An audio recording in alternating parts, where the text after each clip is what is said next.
ಊಟ ಭಂಡಾರ ಬಿಡ್ರಿ, ಈ ಬತ್ತಿ ಹಚ್ಕೊಡ್ರಿ, ಬೂದಿ ಬಡ್ಕೊಡ್ರಿ ಅನ್ನೋಂಥ ವಿಚಾರನ ಮುಂದಿಟ್ಕೊಂಡು ಇವತ್ತು ಆಳ್ತಾ ಇದ್ದಾರೆ ನಮ್ಮ ಆಳುವವರು.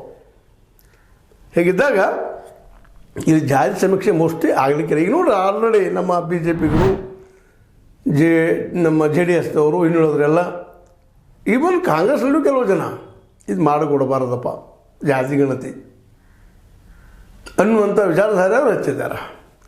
ಮತ್ತು ಅವ್ರಿಗೆ ಬೇಕಾಗುವಂಥ ಮೀಡಿಯಾ ನಮ್ಮದು ಅದ, ಮೀಡಿಯಾದಲ್ಲಿ ಹೆಚ್ಚಿಗೆ ಚರ್ಚೆ ಮಾಡಲಿಕ್ಕೆ ಹೋಗೋದಿಲ್ಲ. ಅದನ್ನು ಯಾಕೆ ಅವಶ್ಯದ ಜಾತಿ ಅಂದ್ರೆ ನಮ್ಮನ್ನು ಬಿಟ್ಟು ಹೋಗೋದಿಲ್ಲ. ಜಾತಿ ಬಿಟ್ಟು ಹೋಗಿಸೋಂಥ ಪ್ರಯತ್ನ ಏನೋ ಬಸವಣ್ಣಂತವ್ರು ಮಾಡಿದ್ರು, ಕೊನೆಗೆ ಏನಾದ ಪಾಪ ಅವ್ರ ಪರಿಸ್ಥಿತಿ ಅನೇಕರು ಮಾಡಿದ್ದಾರೆ ಪ್ರಯತ್ನ, ಇಲ್ಲಂತಲ್ಲ, ಅದರ ಪರಿಸ್ಥಿತಿ ಏನಾಯ್ತು ಲಾಸ್ಟಕ್ಕೆ.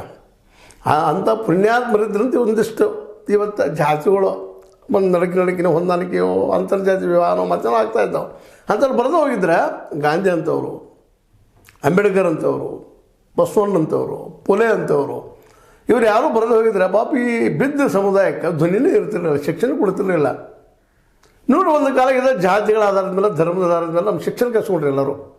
ಕೆಲ ಜಾತಿಗಳು ಮನುಸ್ಮೃತಿ ಏನ್ರಿ ಅದು, ಶಿಕ್ಷಣ ಕಲಿಸ್ಕೊಂಡ್ರು. ಶಿಕ್ಷಣ ಇಲ್ಲ ಅಂತ ದಡ್ಡ ಆಗಿಬಿಟ್ಟಿವಿ. ಹೀಗಾಗಿ ನಾವು ಶತಮಾನಗಳಿಂದ ಇನ್ನೊಬ್ಬರ ಕೈಯಲ್ಲಿ ಆಳಿಸುತ್ತಾ ಬಂದ್ವಿ.